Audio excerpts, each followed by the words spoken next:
Hi friends, నేను మీ Ashok Kumar. Welcome to Ashoka online academy. Ashoka online academy పెట్టిన ఒక సంవత్సర కాలంలోనే తెలంగాణ విద్యార్థులకి దరిదాపుగా చేరడం జరిగింది. ఎక్సలెంట్ ఫ్యాకల్టీల చేత మనకి టీచ్ చేయడం జరుగుతుంది. ఇక నుంచి రెగ్యులర్గా current affairs, English medium and Telugu medium both మీడియాలో వేరువేరుగా కరెంట్ అఫైర్స్ని ఇన్ డెప్త్ ఆఫ్ కాన్సెప్ట్తో మరి అందరూ కరెంట్ అఫైర్స్ ఇస్తున్నారు. అశోక ఆన్లైన్ అకాడమీ ప్రత్యేకత ఏమిటంటే ఈ కరెంట్ అఫైర్స్ సంబంధించి ఈ కాన్సెప్ట్ సంబంధించి గతంలో వచ్చినటువంటి ఎగ్జామ్లో వచ్చిన క్వశ్చన్స్ ఏమిటి, మళ్ళీ ఎలా ఆడడానికి అవకాశం ఉంది, కంప్లీట్గా ఎగ్జామ్ ఓరియంటేషన్లో ఈ యొక్క కరెంట్ అఫైర్స్ని మీకు అందించడం జరుగుతుంది. అదే మాదిరిగా గ్రూప్ 1 అనే కాన్సెప్ట్ తీసుకున్నప్పుడు మెయిన్స్ పర్పస్లు ఉపయోగపడే విధంగా ప్రతిరోజు ఒక కాన్సెప్ట్, అది సైన్స్ అండ్ టెక్నాలజీ కావచ్చు, లేదా ఇండియన్ కాన్స్టిట్యూషన్ కావచ్చు, లేదా జాగ్రఫీ కాన్సెప్ట్ కావచ్చు, ఇంకేదైనా కావచ్చు, ఒక డైలీ ఒక కాన్సెప్ట్ పైన మీకు ఐడియాలజీ కూడా ఇవ్వడం జరుగుతుంది. కాబట్టి ఈ కరెంట్ అఫైర్స్ని రెగ్యులర్గా ఉపయోగించుకునే ప్రయత్నం చేయండి. మీకే తెలుస్తుంది, విత్ ఇన్ ఒక 1 మంత్లోగా కరెంట్ అఫైర్స్ అనేవి పర్ఫెక్ట్గా అశోక ఆన్లైన్ అకాడమీలో అందిస్తున్నారని మీ చేతనే నేను చెప్పిస్తాను. ఎందుకంటే అంత పర్ఫెక్ట్గా డిజైన్ చేయడం జరిగింది. తెలుగులో స్వయంగా నేనే చెప్తాను, ఇంగ్లీష్లో సివిల్స్ ఫ్యాకల్టీ అయినటువంటి అవినాష్ సార్ గతంలో కూడా మనకి ఎన్విరాన్మెంట్ సంబంధించి కొన్ని వీడియోలు కూడా చెప్పడం జరిగింది. ఇంగ్లీష్ మీడియం కరెంట్ అఫైర్స్ సంబంధించి అవినాష్ సార్ మీకు అందజేస్తారు. సార్ని మీకు ఇప్పుడు పరిచయం చేసే ఒక ప్రయత్నం చేస్తాను. Hello friends, hi students, welcome to Ashoka online academy. Good morning everyone. ఇప్పటికీ మెయిన్స్లో దాదాపుగా ఒక 4 సార్లు మెయిన్స్, 1 టైం ఇంటర్వ్యూ కూడా చేసినటువంటి అభ్యర్థి ఇప్పుడు మనకు గ్రూప్ 1, గ్రూప్ 2 అన్ని కాంపిటేటివ్ ఎగ్జామ్ పర్పస్లో ఇన్ డెప్త్ ఆఫ్ కాన్సెప్ట్తో కరెంట్ అఫైర్స్ అందేసే ఒక ప్రయత్నం జరుగుతుంది. దాన్ని ఉపయోగించుకునే ప్రయత్నం చేయండి. సివిల్స్ క్యాండిడేట్గా మంచి ఏమియంట్ సబ్జెక్టు అందజేసే ఒక వ్యక్తి అవినాష్ సార్. కాబట్టి కంపల్సరీగా మీకు సబ్జెక్ట్ 100%గా వస్తుంది. జాగ్రత్త ఉపయోగించుకోండి. కష్టపడ్డ వాడికి ఫలితం 100%గా అందజేయబడుతుంది. కాబట్టి ఆ ప్రయత్నంలో చేయండి. Thank you. Thank you, sir. Thank you for giving this opportunity.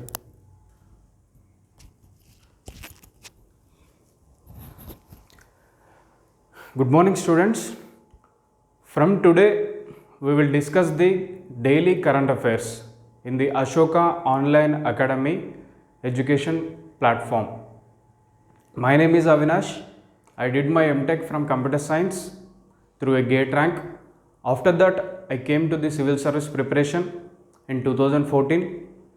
I gave 4 mains and 1 interview, but unfortunately I could not clear this particular exam. But in the process, I gained a lot of knowledge.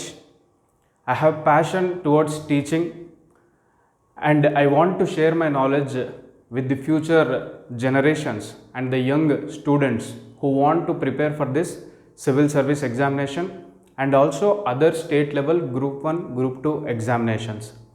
The main aim of this particular program is the daily current affair program. I will teach you the UPSC and also the state level current affairs, okay, in English medium. Understand, my friends, current affairs is an important part in your competitive examination preparation.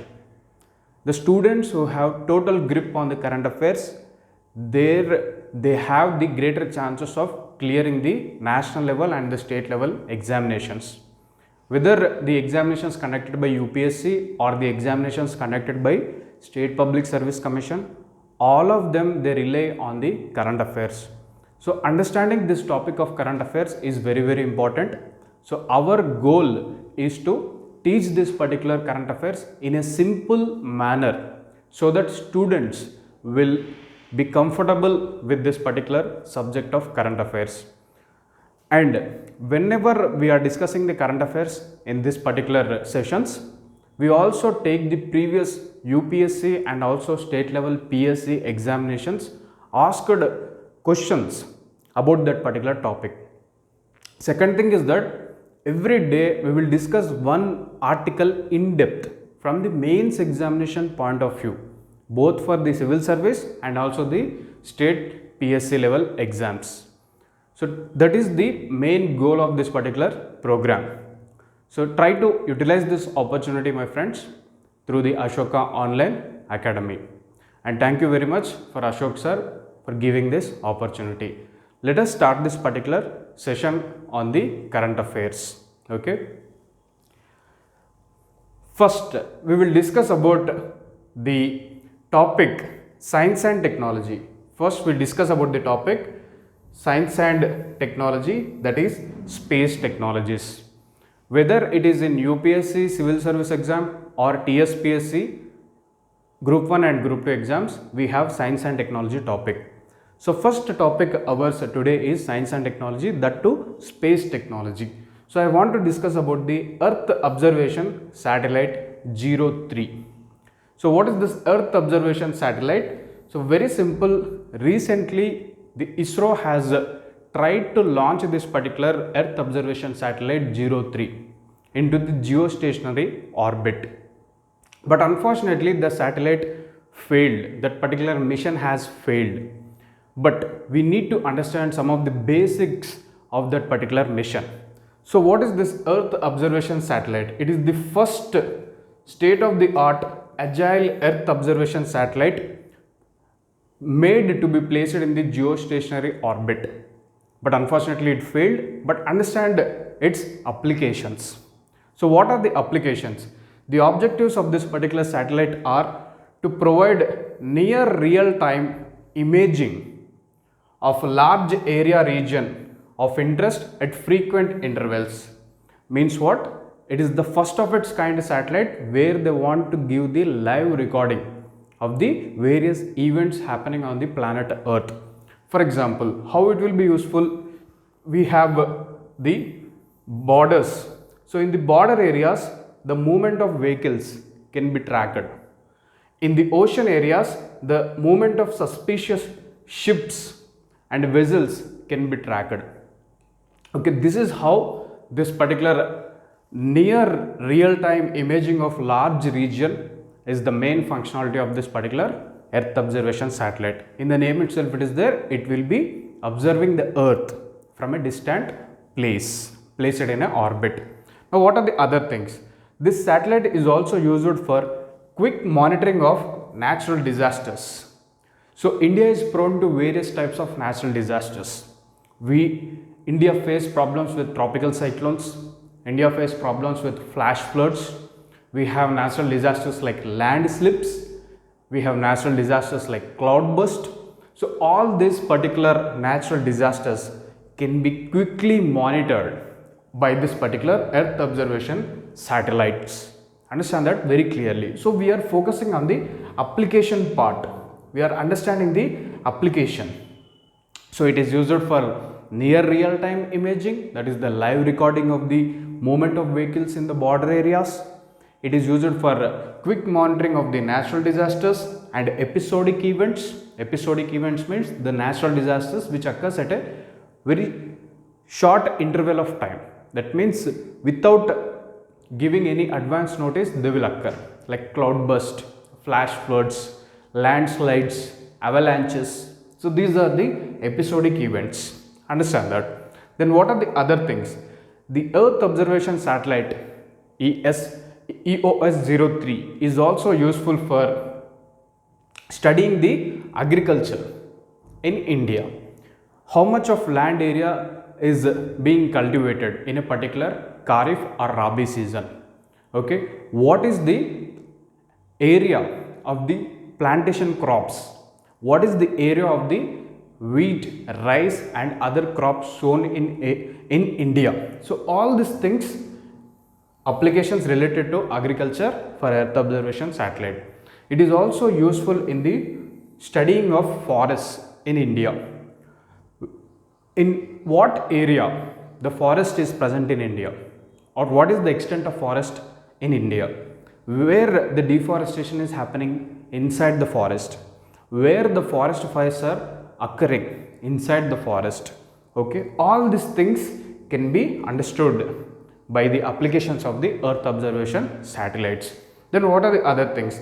You can study the water bodies, the rivers, the lakes that are present in India.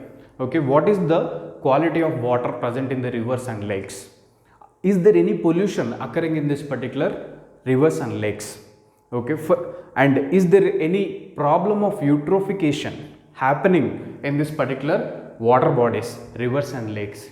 Are there any events of oil spills occurring in the ocean regions? Okay, all these can be studied by the Earth observation satellites. Okay, water bodies related applications, and as well as it is used for disaster warning. So this Earth observation satellite, it will observe the emerging tropical cyclones, okay, in their early stages in the oceans, that is Bay of Bengal, Arabian Sea, and then they provide the information to the government authorities that a tropical cyclone is being developed. Okay, please take appropriate administrative actions to overcome the negative effects of these tropical cyclones. Like that, disaster warning applications are there. And cyclone monitoring, this satellite will be useful in the cyclone monitoring. What is the path of the cyclone, in which path it is moving, whether it is going to hit the east coast or whether it is going to hit the west coast. If it is hitting the east coast, which state will be facing the danger, and which districts are more affected, they will be more affected. So all this cyclone monitoring studies were also done by this particular Earth observation satellite 03. Not only that, the cloudburst events. Do you remember this Kedarnath cloudburst event of 2014? More than 5,500 pilgrims or people who visited that particular temple in that particular year 2015, they died because of the cloudburst followed by the flash floods. So that happened because at that point of time we do not have that much advanced satellites to detect the cloudburst events earlier. That's why the ISRO has mentioned it is the first state of the art agile Earth observation system. Agile means flexible. It can be used for various types of applications like cyclone monitoring, cloudburst, okay, disaster warning, agriculture studies, forestry studies, okay, border management, security in the border areas, okay, water bodies studies. So a lot of applications are there. That's why it is called as the first state of the art agile Earth observation satellite to be placed in geostationary orbit. So what is this particular geostationary orbit? Geostationary orbit is the one of the class of orbits where the satellites will be placed at a height of 36,000 km from the equator. Understand that very clearly. The geostationary orbit means the orbit around the planet Earth. The satellites will be placed at a height of 36,000 kilometers from the equator. So that is called a geostationary orbit, and the satellites will be placed in a stationary position so that they 24 hours they observe the Indian landmass. Understand that very clearly. So these are all and they are also useful for thunderstorm monitoring and lightning strikes. Thunderstorm monitoring and lightning strikes are increasing in the recent years. That is because of the global warming and the climate change. And many people are dying because of the lightning strikes in India. So to study these particular lightning strikes and to understand where they will occur in the next one day or next few days, the satellite will study and it will give the information to the ground authorities so that they will take the necessary steps to protect the lives of the people. So this is how it is. So I hope you understood this particular topic. Earth observation satellite, okay, is the state of the art. It is the first state of the art agile Earth observation satellite of ISRO to be placed in geostationary orbit. Once again I am telling, the mission failed, but still it is having a lot of applications. So you need to understand those applications. So understand these things very clearly. Okay. Now we'll proceed further. So this satellite is carried on board the 14th. This satellite is carried on board the 14th flight of GSLV. Okay, that is GSLV F10 mission. So understand here, GSLV, Geosynchronous Satellite Launch Vehicle. It is the 4th generation satellite launch vehicle of ISRO. It is the 4th generation satellite launch vehicle of ISRO. Then immediately you will get the doubt, what are the first, second and third generation launch vehicles? So very simple, the first generation launch vehicle of ISRO is called as SLV, that is Space Launch Vehicle or Satellite Launch Vehicle. It will have 4 stages and all the 4 stages will use the solid fuel, very simple. So the SLV rocket launching project, the director of this SLV rocket launching project in 1970 is the Dr. Abdul Kalam.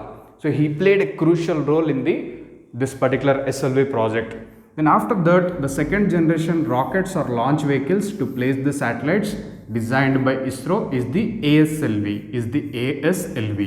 ASLV means Augmented Satellite Launch Vehicle. So it uses 5 stages and all the stages uses the solid fuel.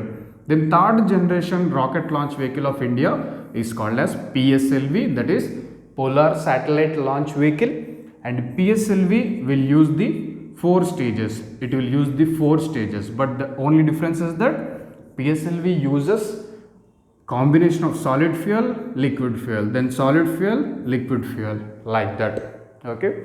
Then the 4th generation launch vehicle, satellite launch vehicle of ISRO is the GSLV. It is the GSLV. So what is this GSLV? GSLV means Geosynchronous Satellite Launch Vehicle. That means it can place the satellite at a height of 36,000 km from the equator of the planet Earth. And to carry the satellites of more than 10,000 kg, the GSLV is used. It is the most powerful space launch vehicle or the most powerful rocket that India has got. So it uses solid fuel, liquid fuel, and it uses what is called as the cryogenic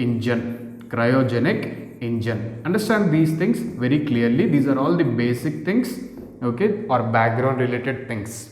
Okay, so I told you GSLV F10 mission or GSLV rocket is used for the launching of this particular okay, the Earth Observation Satellite 3, but unfortunately it failed because of the problem. The ISRO said that the cryogenic stage in this particular GSLV F10 mission failed. Why? Because the cryogenic engine could not ignite.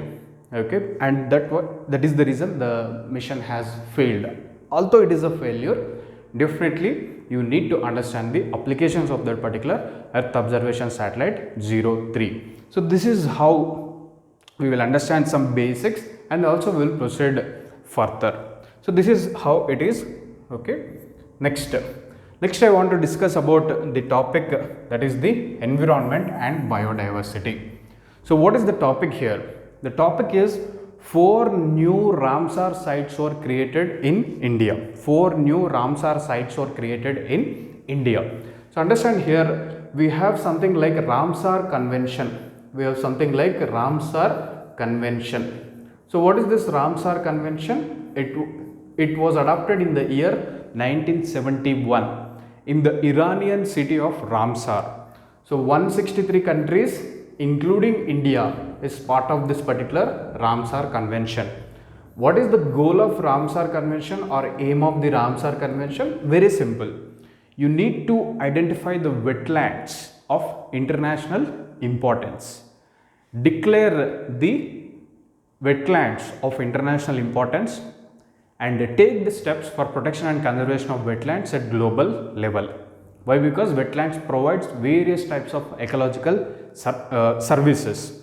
That's why you need to protect them, you need to conserve them under this Ramsar Convention. So what they will do is that at global level, there are more than 2500 Ramsar sites. There are more than 2400 Ramsar sites. In India, there are 46 Ramsar sites. 46 Ramsar sites as of today. Understand that very clearly. According to the ISRO, the total area covered by wetlands in India is greater than 10,000 square kilometers. Understand that very clearly. Okay, wetlands. What are wetlands? Simply whatever the lakes, ponds you see in the urban areas, rural areas, these are called as wetlands. They provide a lot of ecological services. For example, a wetland in a village, what it will do? It will provide drinking water to the people. It will provide water for agricultural needs. It will provide water for this particular livestock and also the industrial needs. Okay, and a lot of birds come to the wetlands for breeding, nesting and purposes.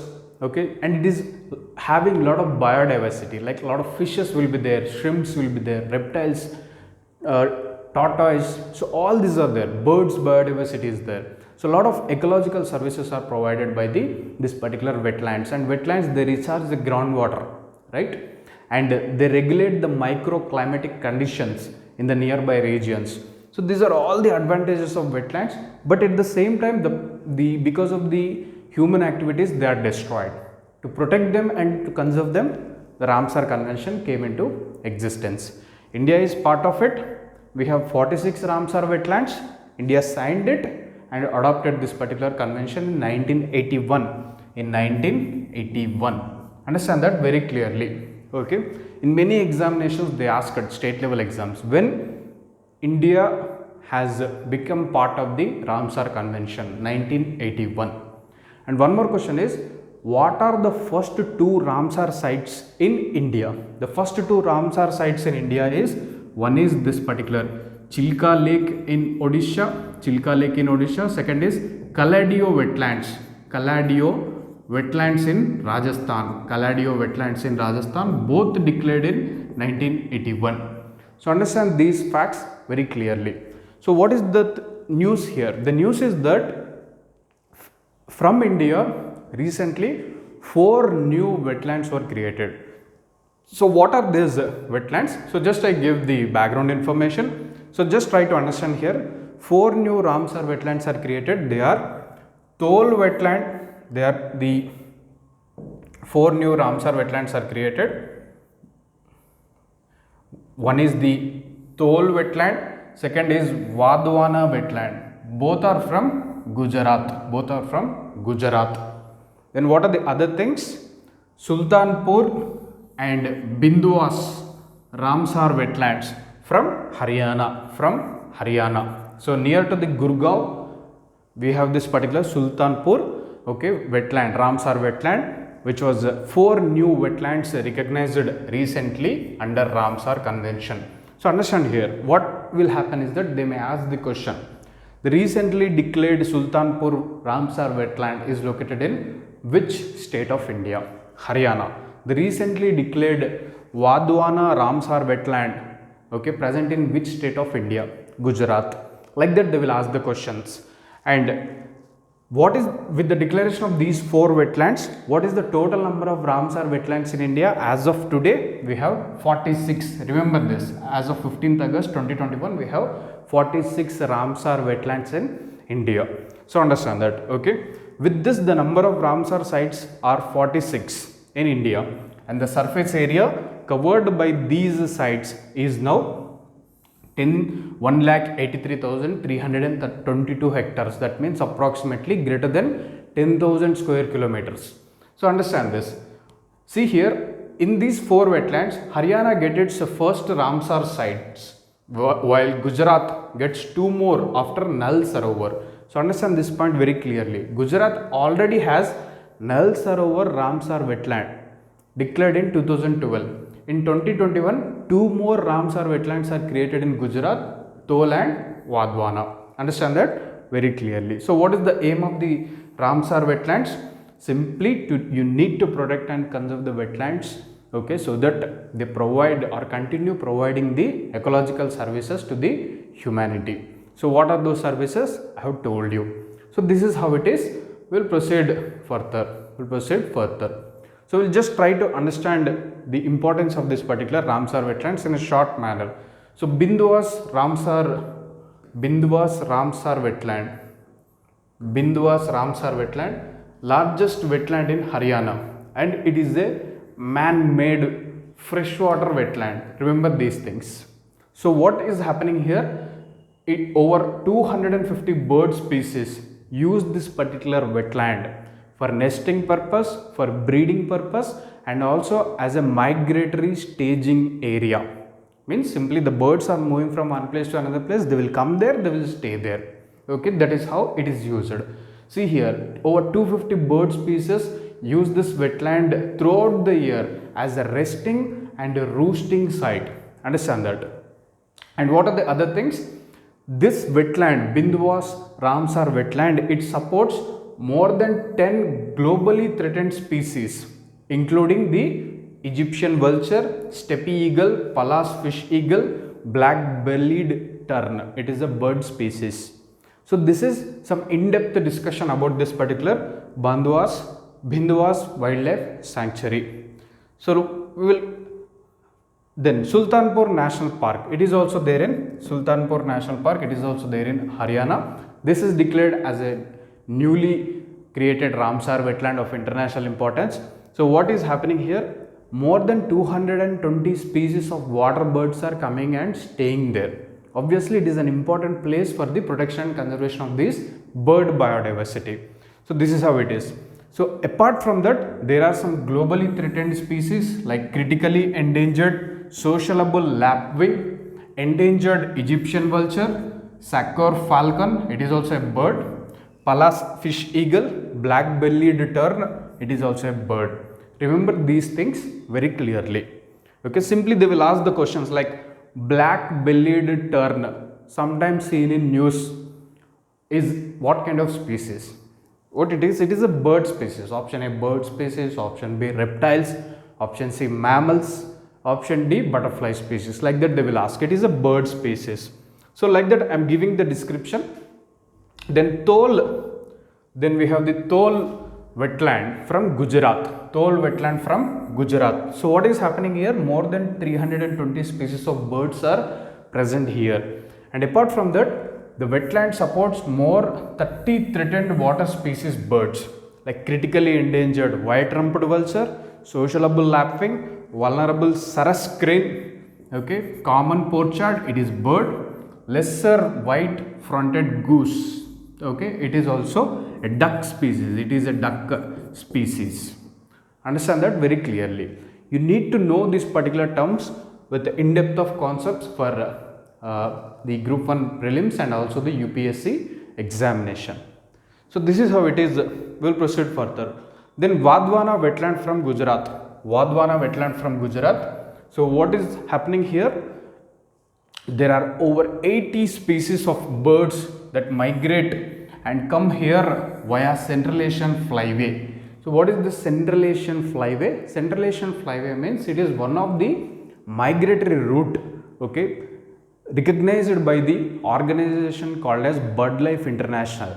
Through Central Asian flyway, birds from the Central Asian countries, they migrate to some other places on the planet Earth for nesting and roosting purposes.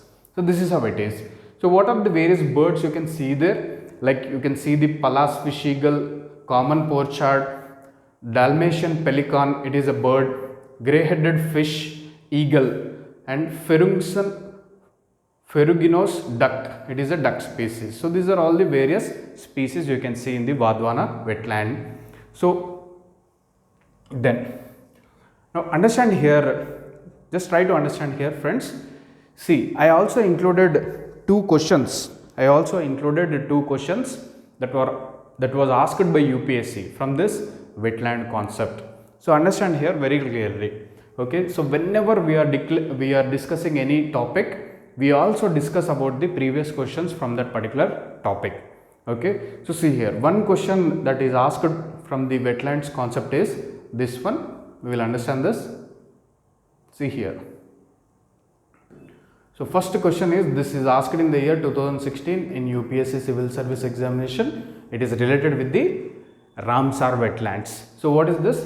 Which of the following national parks is unique in being a swamp with floating vegetation that support a rich biodiversity? So he is asking that which of the following national park is a swamp, that means a wetland supporting a floating vegetation. So the floating vegetation you can see in the Loktak Lake, of Manipur, Loktak Lake of Manipur, which is a freshwater lake present in Manipur. So here you have this floating vegetation, you have the floating vegetation. It is the world's only floating vegetation national park in the Loktak Lake of Manipur, called as Cable Lamjo National Park. Why? Because you have in this floating vegetation you have something like Sangai deer. Okay, it is also called as eld deer, eld deer. So what is this Sangai deer or eld deer? It is a IUCN critically endangered species. So this is part of Loktak Lake, which is a Ramsar wetland in India. So understand that the question is asked in 2016.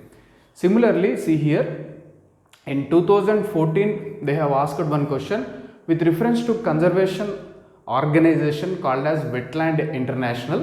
Which of the following statements are correct? So Wetland International is a environmental organization. What is the correct statement about it? One is, it is an intergovernmental organization formed by the countries which are signatories of Ramsar Convention. The countries that are part of the Ramsar Convention created it. The statement is wrong. Why? Because it is simply a global NGO. It is a global NGO. It works at the field level to develop and mobilize knowledge and use the practical experience to advocate better policies for wetland conservation. Yes, obviously it works with the local communities for protection and conservation of wetlands. So the statement 1 is wrong, statement 2 is correct. 2014 they asked this question. So the idea is very simple, just to introduce you how the questions will be asked in this particular examination.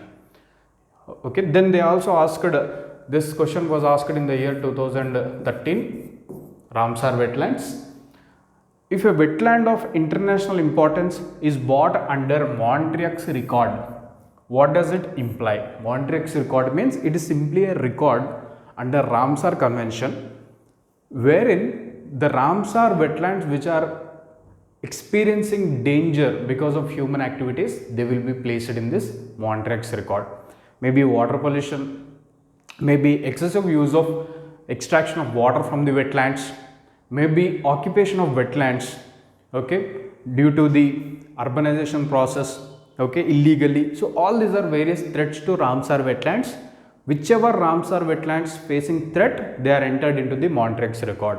So he is asking, if a wetland of international importance, that means a Ramsar wetland, is brought under Montreux's record, what does it imply? It's a UPSC question.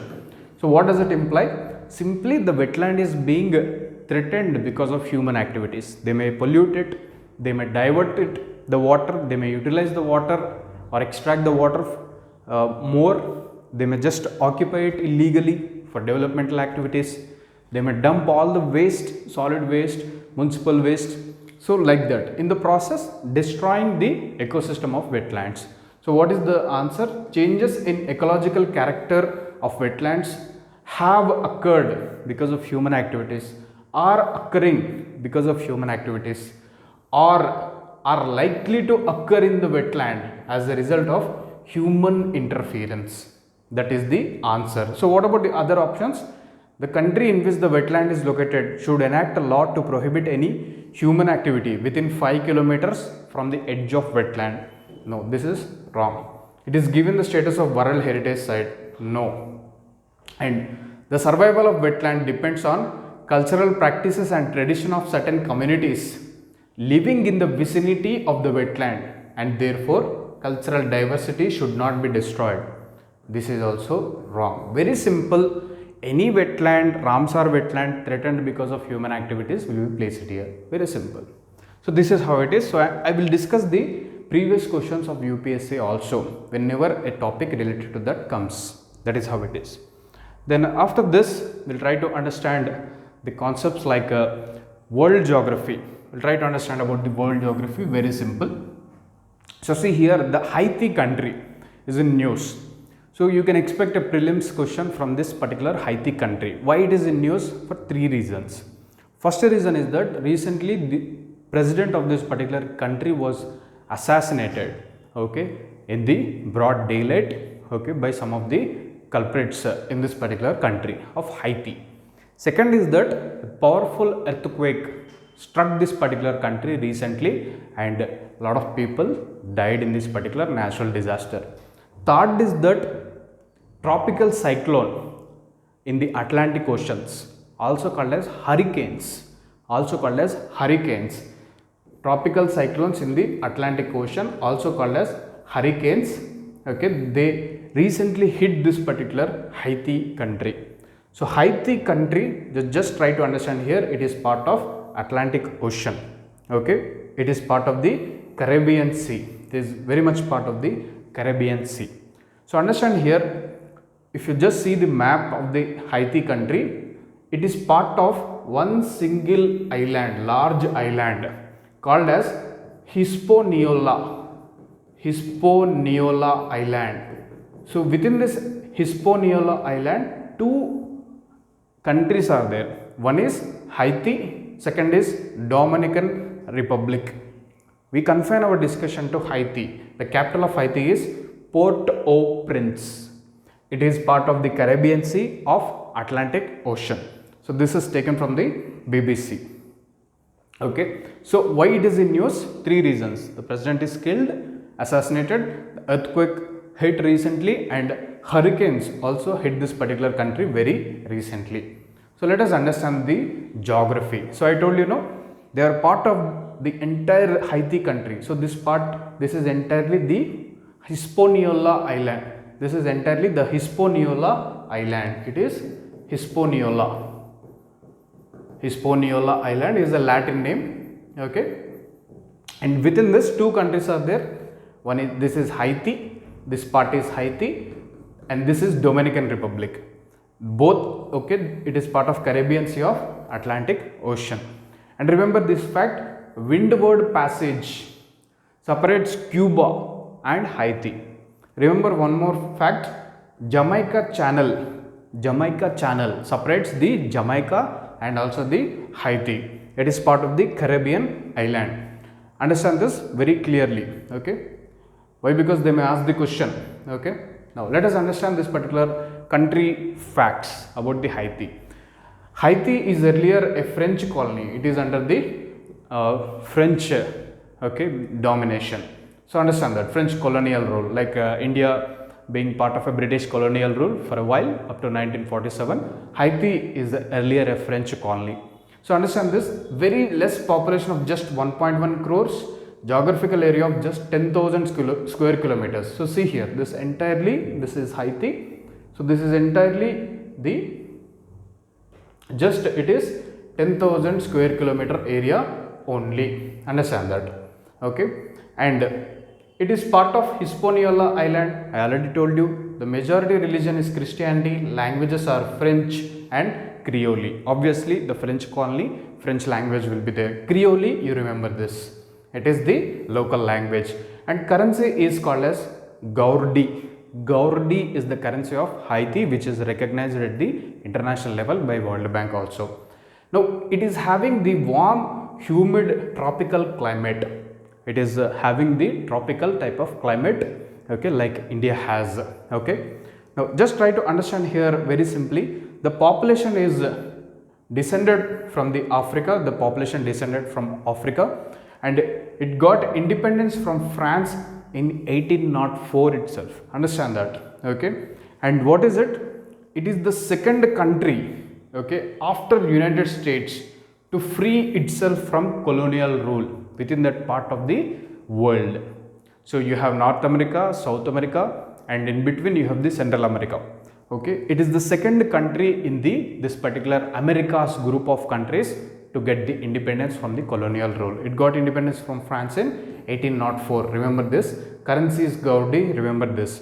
Now, Haiti became the world's first black-led republic and the first independent Caribbean state. Understand that when it threw off French colonial administration way back in the 19th century itself. So what it is the first independent Caribbean state. Caribbean Sea countries or islands, you have Cuba, Jamaica, Haiti, Dominican Republic. Okay, small islands are there. They are all Caribbean group of island countries.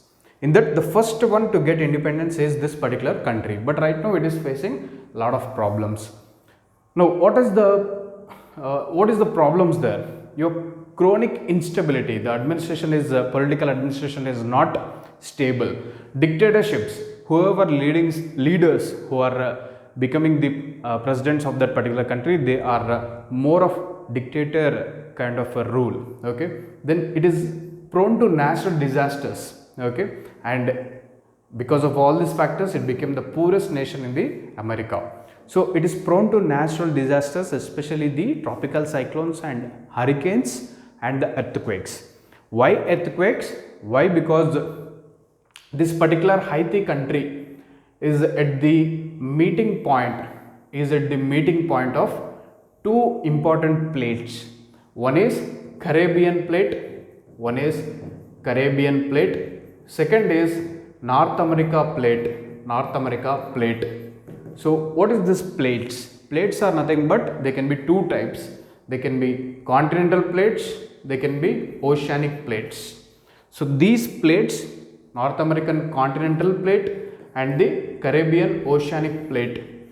Okay, the meeting point is Haiti country. The plates are always moving, they are dynamic, and that's why this country experiences the earthquake. 2010 there is an earthquake, killed more than 2 lakh people and caused a lot of damage to this particular country.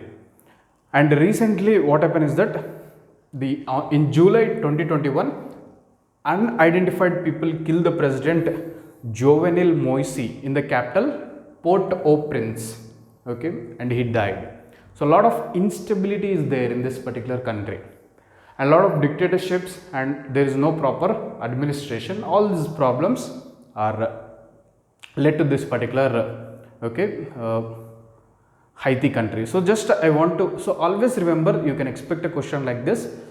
Windward Passage, you can expect a question like this.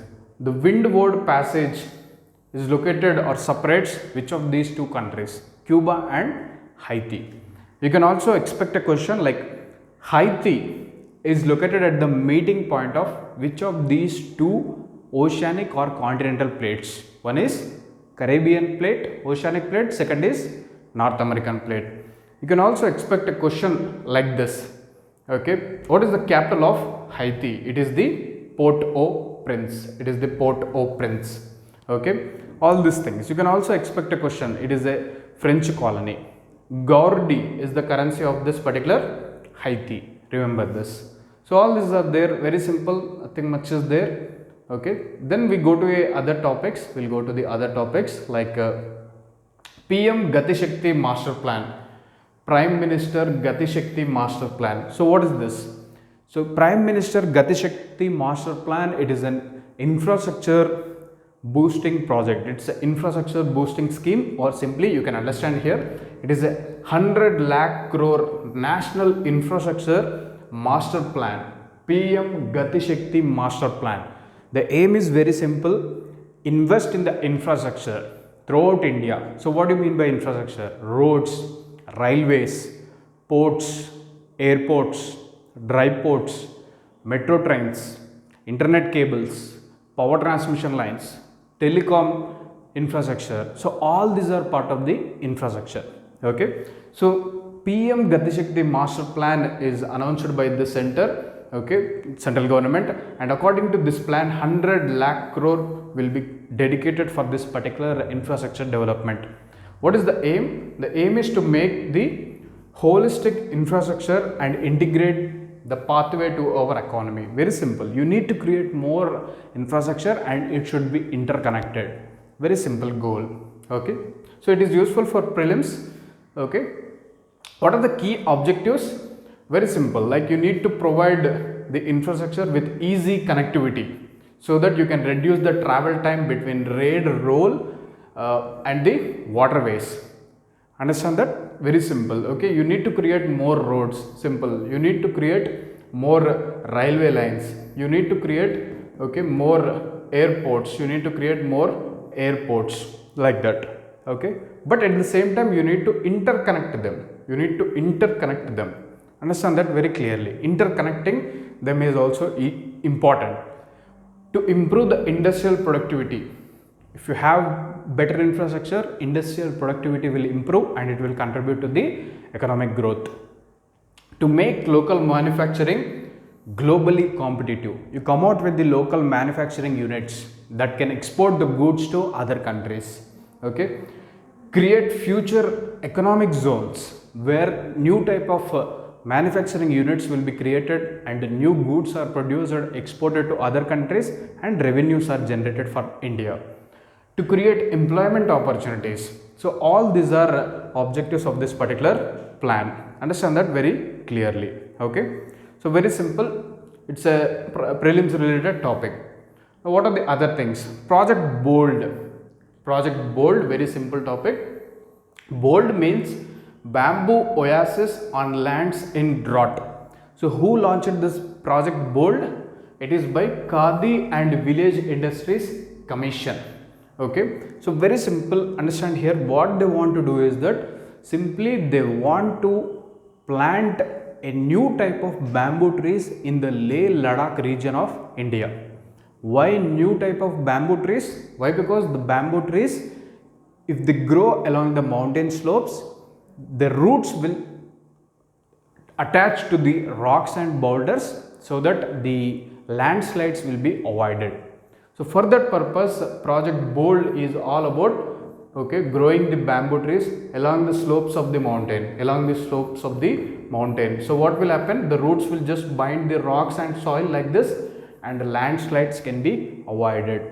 So this under Project Bold, the bamboo samplings were given to the army who are deployed in the Leh Ladakh region. They are planting the saplings there. Over a period of time, they will grow. And what will happen when they grow?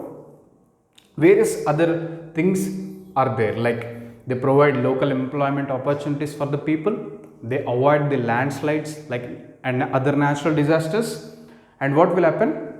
They also absorb the excess CO2 from the atmosphere and act like a carbon sink, and also they promote the sustainable development.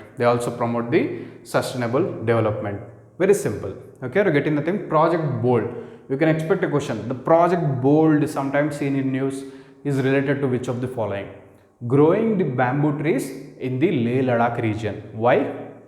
They avoid this particular landslides in that particular region. Very simple prelims topic. Just 1 or 2 minutes. You can read this slide by pausing the video. You will understand. Very simple. Then we'll try to understand the other things. So this comes under the topic of environment. So mostly today the topics are related to environment. So what is the news? The new National Ambient Air Quality Standards. New National Ambient Air Quality Standards will be launched by Government of India in 2022. So understand this. So what is the news? India is likely to have a new National Ambient Air Quality Standards in 2022, which will consist of more pollutants, including the ultra fine particulate matter of less than PM 2.5 microns. So particulate matter PM10, particulate matter 2.5, particulate matter 1.0. So what is this particulate matter? Simply they are the leftovers of the unburnt fossil fuels.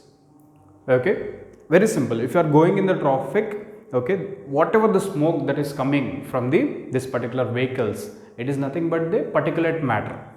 It can settle, it will settle on the ground, it will settle on the trees, it will just fall on our body, and you feel a lot of problem there.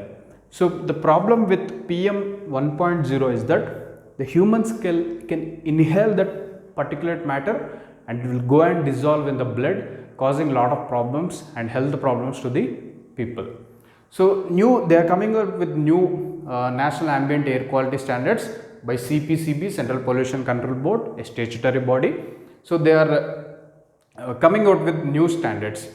Okay, the work is given to the CPCB for updating the standards, and IIT Kharagpur, a team is formed, and this team is looking into what type of new pollutants we can add into this particular national ambient air quality standards. So understand this, we already have national ambient air quality standards. So understand that India's first national ambient air quality standards were adopted in 1982 and they were revised in 1994 and 2009. It includes 8 major pollutants. So what are they? PM 2.5, that is particulate matter of size 2.5 microns. PM 10, particulate matter of size 10 microns. Sulfur dioxide, nitrogen dioxide, carbon monoxide, benzene, ammonia, ozone. Ozone is ground level ozone. Understand this. So these 8 pollutants and their levels were monitored under National Ambient Air Quality Standard. But they are coming out with a new standard in 2022 where they want to increase this list. They may add the carbon dioxide. They are also adding the PM 1.0, particulate matter of micron 1.0. So understand this. You can expect a questions like, when did the first national ambient air quality standards introduced in India? 1982. Okay. And how many times they were revised? They were revised, okay, almost 3 times. Understand that. And what are the number of pollutants that were monitored under this national ambient air quality standard? 8 pollutants are monitored. Understand that very clearly. There is no CO2 here. Okay. So this is one small prelims related topic. Nothing much is there here to discuss. So this particular IIT Kharagpur expert panel, what it will do is that it will expand the scope of measurement of air pollution, okay, and also it will try to determine the frequency of this particular pollutants, and it will also come out with the effects of air pollutants on human health and vegetation, and it will give the various suggestions for using technologies for monitoring these pollutants and how to overcome the problems. So very simple. Okay, just pause and read it, you will understand. And there is a biodiversity topic called as slender loris. So what are the slender loris? So the scientific name is Loris tardigradus. So how the slender loris will be looking like? It will be looking like this. So the problem with the slender loris is that this particular slender loris is having huge demand as a pet, and people are illegally doing wildlife trafficking in this particular slender loris so that they can sell it in the pet market, but that is illegal. So just try to understand, this is in news, so we'll try to understand this. Slender loris, the scientific name is Loris tardigradus. It is a nocturnal creature. Means what? Simply it is active at night. Okay, it usually travels from canopy of one tree to another tree by jumping from one tree to another tree. Very simple, it is found in the tropical and tropical scrub and deciduous forest, that is in India, and they are also seen in the South India and the Sri Lanka. It is listed as endangered species by IUCN. Remember this very clearly. UPSC asked this. Slender loris is categorized by IUCN as endangered species. Remember that. And it is also listed in Schedule 1 of Wildlife Protection Act and given highest protection in India. Okay, so these creatures are solitary, they live alone, but sometimes they are found in pairs, obviously. Okay, understand that very clearly. So they also, what are the threats for this particular creature? Habitat loss, then using it as a pet, it is also one of the threat. And electrocution means simply the creature, okay, when it is moving from one place to another place, it will get, okay, just touch the live wires, electric wires, and it will die. So this is how it is. So slender loris, so understand this. So these are the various, so why it is in use? Habitat loss, okay, just try to understand here. The problems with this particular creature is you have habitat loss, electrocution by live wires, road accidents, and also they are smuggled illegally. Why? Because there is a great demand for them as a form of pets in the pet market. So this is the things here. Then we discuss about white-bellied heron. White-bellied heron, biodiversity topic, it is in news. So what is this white-bellied heron? Just try to understand here.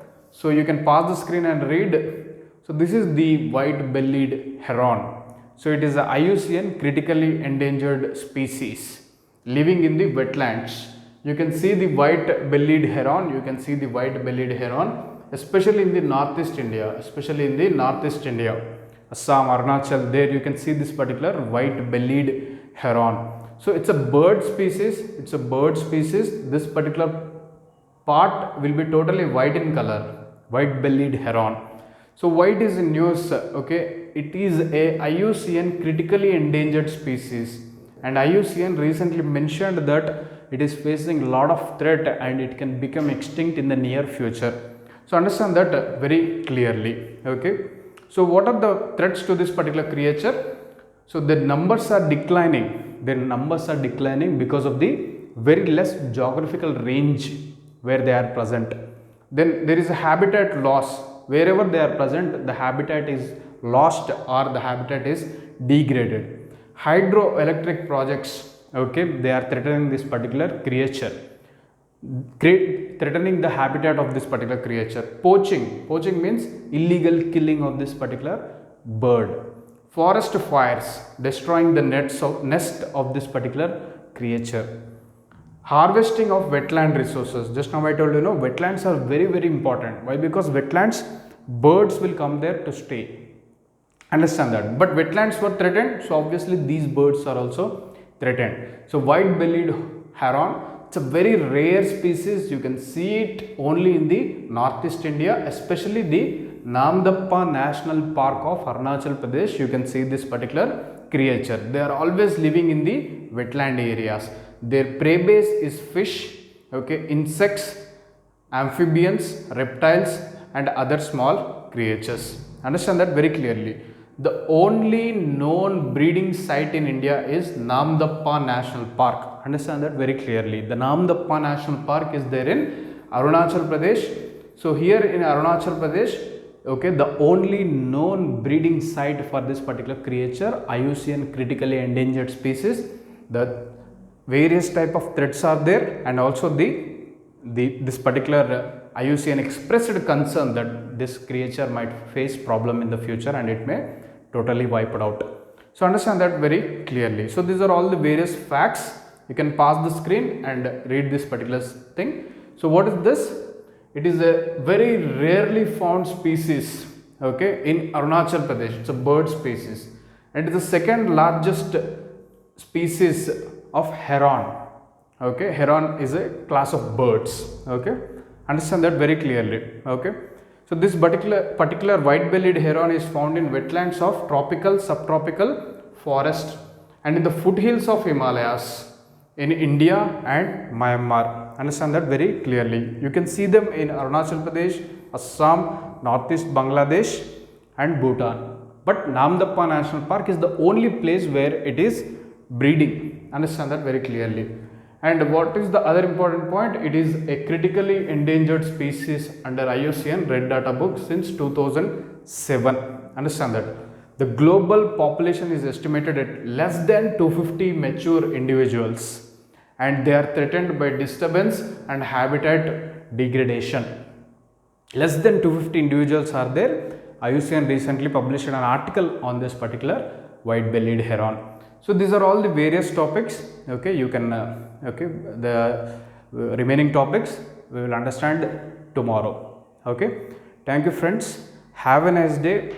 Utilize this opportunity. Okay, whenever I am dealing any topic, I will say whether it is prelims topic or mains topic for UPSC and TSPSC. and also I will include the previous questions from that particular topic. Of course, the entire topic cannot be discussed in the short period of time, but definitely some insight and background I will give it to you.